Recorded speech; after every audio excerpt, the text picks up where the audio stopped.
Graça e paz, meus irmãos. Graças ao Senhor por mais essa oportunidade que Ele nos concede, para que juntos possamos estarmos estudando a Sua Palavra. Mas para isso, necessitamos e dependemos totalmente desse Deus bondoso e maravilhoso. Por isso, clamamos a Ele que nos dirija, que tenha misericórdia de nós e que nos ajude a cumprirmos com seus propósitos. É em nome de Jesus que nós solicitamos isso. Hoje nós estaremos abordando um assunto concernente também a esta oportunidade, que refere-se à Páscoa e o seu significado. Vamos ler a palavra do Senhor, que se encontra no Evangelho de João, no capítulo de número 13, apenas um versículo, o versículo de número 1. Evangelho de João, capítulo 13, versículo 1, que nos diz: Ora, antes da festa da Páscoa, sabendo Jesus que era chegada a sua hora de passar deste mundo para o Pai, tendo amado os seus que estavam no mundo, amou-os até ao fim. Assim, meus irmãos, já dando início ao nosso estudo, primeiramente, gostaria de estar lendo aos irmãos parte de um artigo publicado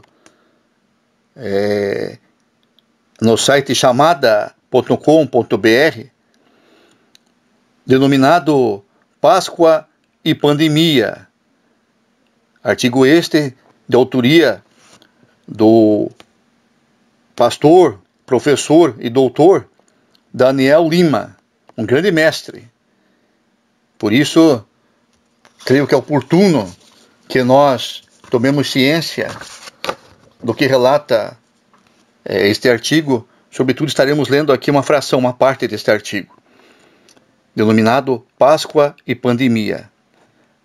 Abre aspas, declara o autor, né? A origem da Páscoa é a libertação do povo de Israel do cativeiro no Egito, conforme Êxodo, capítulo 12.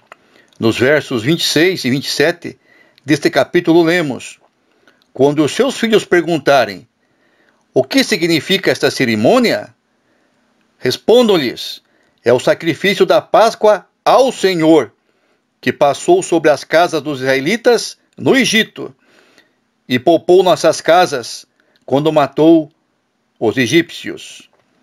A Páscoa é a festa mais importante do calendário judaico.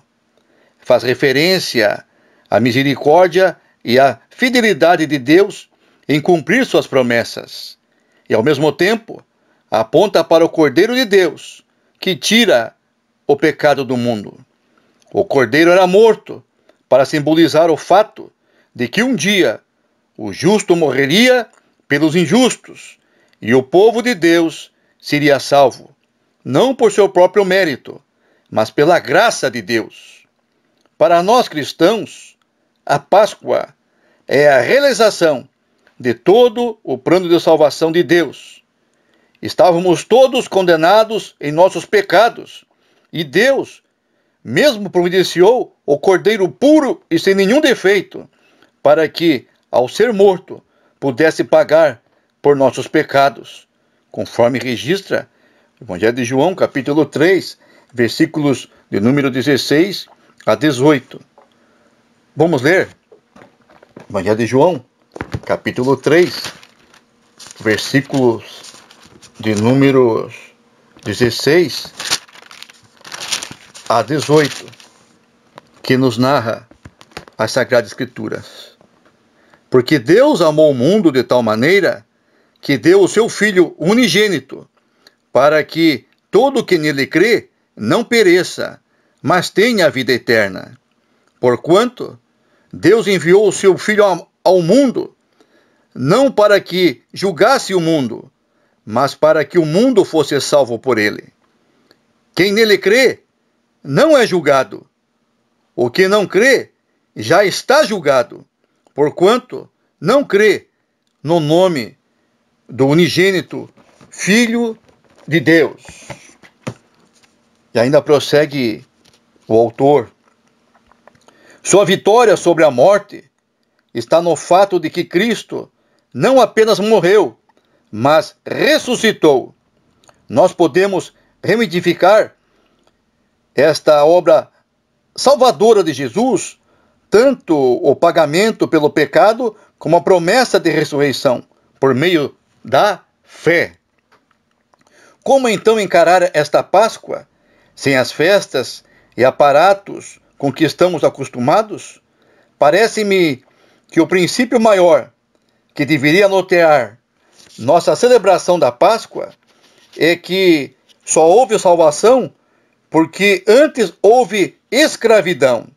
Páscoa é alegria pela ressurreição, mas para chegar ali, Cristo passou pela morte. E nós somos chamados para imitar sua vida. Aliás, essa é a própria definição de discipulado. Em Mateus, capítulo 16, versículos 24 e 25, Jesus disse: se alguém quiser acompanhar-me, negue-se a si mesmo, tome a sua cruz e siga-me. Pois quem quiser salvar a sua vida, a perderá. Mas quem perder a sua vida por minha causa, a encontrará. A Páscoa representa a própria essência do Evangelho, a intimidade com Deus, a glória do céu. As bênçãos oferecidas estão do outro lado, do negar-se a si mesmo, do tomar sua cruz e do seguir a Jesus. Páscoa deveria ser para nós, cristãos, um momento de celebração, mas apenas após contemplarmos o sofrimento de Cristo, que deveria ser o nosso sofrimento. Não celebramos o sofrimento, mas somente após reconhecermos o sofrimento, podemos dar o devido valor à bênção, à Páscoa. No meio de tanta dúvida, sofrimento, incerteza, a Páscoa é uma declaração contra o status quo. O status quo, a ideologia que afirma, por um lado, que não há esperança, que estamos caminhando para a destruição. A estes, a mensagem da Páscoa aponta para o futuro e proclama a esperança da libertação. Para você que, como eu, às vezes se encontra desorientado, abatido, não entendendo o sofrimento, surpreso com sonhos despedaçados, com relacionamentos quebrados, com expectativas frustradas, a Páscoa é um sopro de esperança. É uma ousada afirmação de que este não é o fim da história, de que haverá um dia de consolo e paz a todos que esperam no Senhor, conforme Apocalipse, capítulo número 21, versículo de número 4. Vamos ler o que nos diz Apocalipse 21, versículo número 4. Nos narra a palavra do Senhor. Ele lhes enxugará dos olhos toda lágrima, e a morte já não existirá, já não haverá luto, nem pranto, nem dor, porque as primeiras coisas passaram. Prossegue o autor. No entanto, esse mesmo status quo, por vezes afirma exatamente o contrário. Em sua insensatez, se disfarça de devoto e exige de Deus promessas que ele não fez. Reivindica a bênção que não é sua e se revolta diante da dor e do sofrimento, como se isso fosse estranho e injusto. A estes, a Páscoa traz uma mensagem de confrontação. Nos lembra que somos pecadores e que nosso destino, exceto pela graça, é mesmo a morte e a destruição. Para você, cristão como eu, que às vezes se levanta e pergunta a Deus: por que eu? Por que aquele outro, muito menos digno aos meus olhos que eu, tem tanto e eu tão pouco? Por que eu, que te servi tão fielmente, sofro tanto. Para estes momentos, a mensagem da Páscoa é um sombrio alerta sobre o preço do pecado. Para chegar no domingo da ressurreição, Jesus passou pela sexta-feira da paixão. Refletir esta jornada de Jesus, que somos chamados a imitar, pode ser constrangedor, mas nos liberta de nossa justiça própria.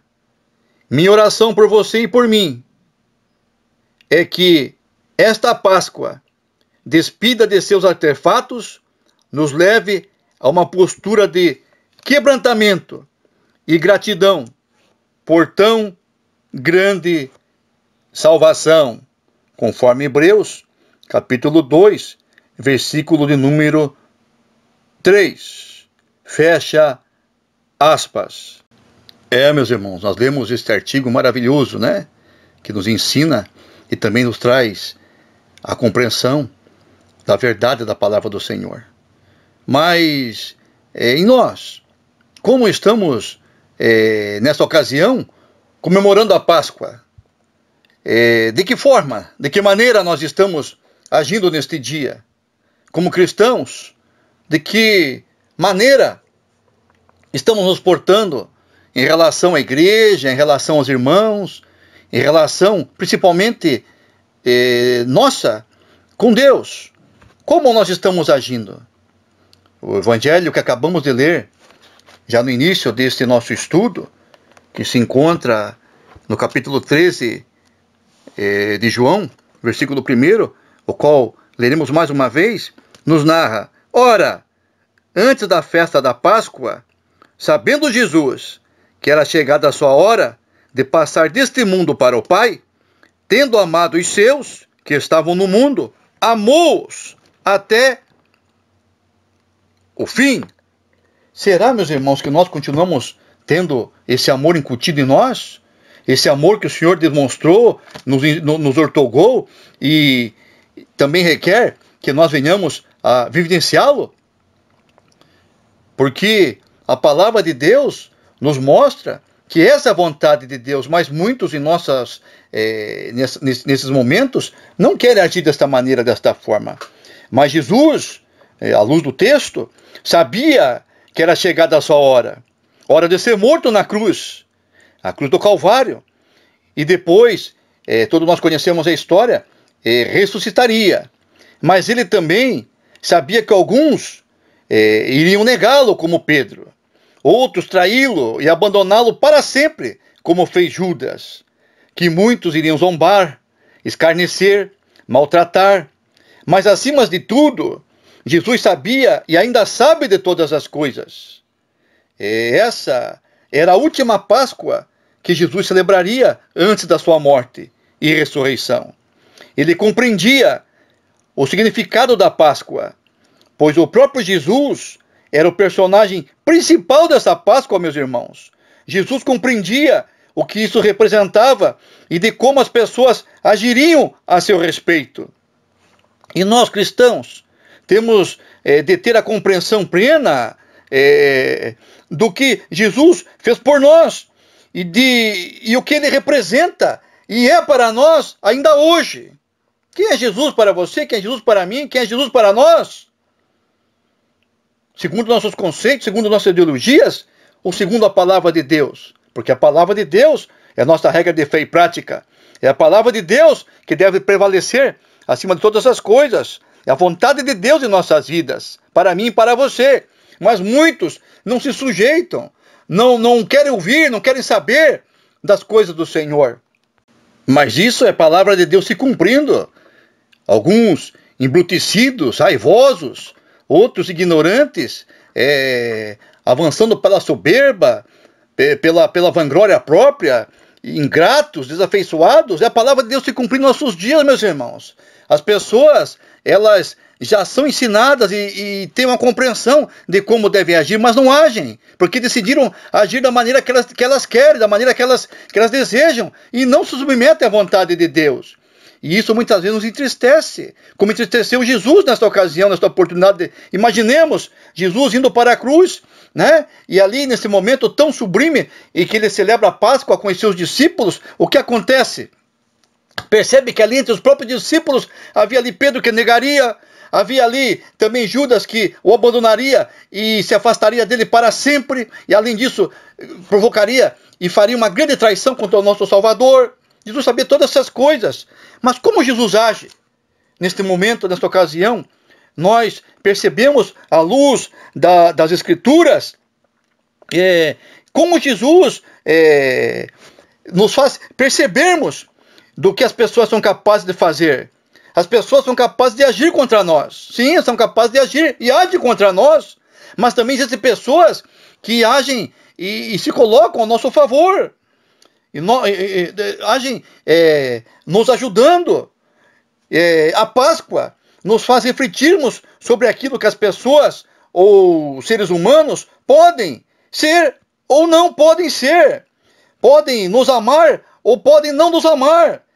Podem nos entender ou pode ser que não queiram nos entender.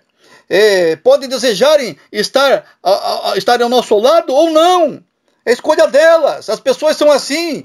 Os seres humanos decidem e escolhem e fazem aquilo que intentam, aquilo que desejam, com a permissão de Deus. E nós vemos isso nesta oportunidade, nesta passagem que nos relata sobre a celebração da Páscoa, onde Jesus, ele fala ali, neste momento tão maravilhoso que é a celebração da Páscoa, mas ele tinha ciência, tinha compreensão do que sucederia. Imaginemos, meus irmãos, né? Nos lembremos daquilo que a palavra nos mostra. Jesus ali, nesta ocasião, diante dos seus olhos, já sabendo que alguns iriam o quê? Traí-lo, abandoná-lo, que iriam ali maltratá-lo, que iriam zombar dele, e que prefeririam viver no pecado do que na presença desse Deus que se daria ali derramando o seu sangue por todos nós. Meu Deus do céu, meus irmãos, tomemos cuidado como estamos agindo em nossos dias, porque os dias estão transcorrendo de acordo com aquilo que a palavra de Deus tem nos ensinado. Eu e você temos sido constantemente ensinados pela palavra do Senhor.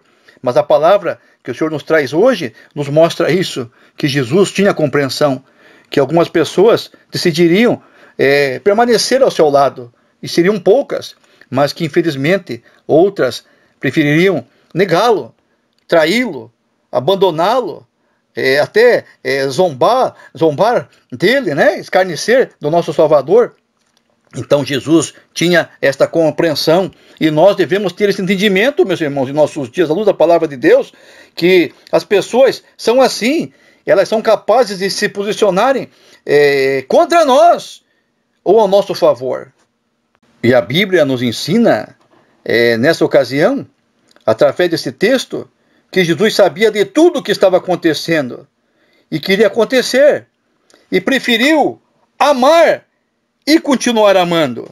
Nós aprendemos que Jesus estava pronto a perdoar e amar a todos. Agora, se as pessoas decidiram reconhecer isso ou não, estas, por sua vez, viriam arcar com as consequências de suas próprias escolhas. Neste momento, meus irmãos, nós temos que verificar, observar como Cristo agiu. E Ele nos ensina, através do seu caráter, como deve ser o nosso caráter, não somente na Páscoa, mas a cada dia em nossas vidas. Jesus sabia o que era a Páscoa para os judeus, mas também compreendia a essência espiritual do seu significado, que além da passagem do povo, que era escravo no Egito para Canaã, a Bíblia nos ensina que nós devemos ter a compreensão da passagem da morte para a vida. Isso se dá apenas através e unicamente do sangue do Cordeiro, chamado Jesus Cristo, que vive e reina. E nós temos esse entendimento, essa compreensão, e quando percebemos isso, é motivo o quê? De nos alegrarmos, é motivo o quê? De sermos gratos, e nos apegarmos, e nos achegarmos mais a Deus, com reverência, e sobretudo, em amor. Mas a palavra de Deus nos fala ainda que Jesus preferiu o quê? Amar aos seus. Vamos ler e amar até o fim. Vamos ler mais uma vez, para estarmos já concluindo esse breve estudo. Diz assim a palavra do Senhor em Evangelho de João, capítulo 13, versículo de número 1. Ora, antes da festa da Páscoa, sabendo Jesus que era chegada a sua hora de passar deste mundo para o Pai, tendo amado os seus, que estavam no mundo, amou-os até ao fim. Que nós venhamos a viver esse amor para a glória do nosso Deus, que enviou seu Filho amado, Jesus Cristo, para nos salvar, e que nós merecíamos a perdição, a morte eterna, mas Ele nos trouxe o quê? A salvação. Em Jesus, a consolo, em Jesus, a refrigério, em Jesus, a esperança, em Jesus, há a salvação para todos nós.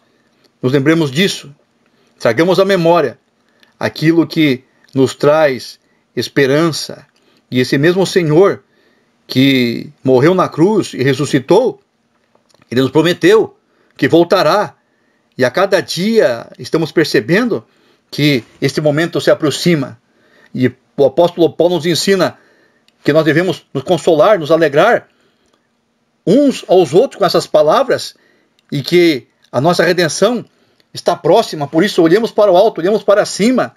Estamos vivendo esses últimos instantes que precedem a volta do nosso Salvador. Sim, nós cremos nisso, que Ele retornará, e o seu retorno é iminente. E é esse Deus Todo-Poderoso que nos providenciou essa salvação através do seu Filho amado, chamado Jesus Cristo, é que nós agradecemos. E a Ele seja toda a honra, toda a glória, todo o louvor para todos sempre. Em nome de Jesus, que vive e reina e está vindo para nos buscar. Maranata, ora vem, Senhor Jesus. Amém. E graças a Deus.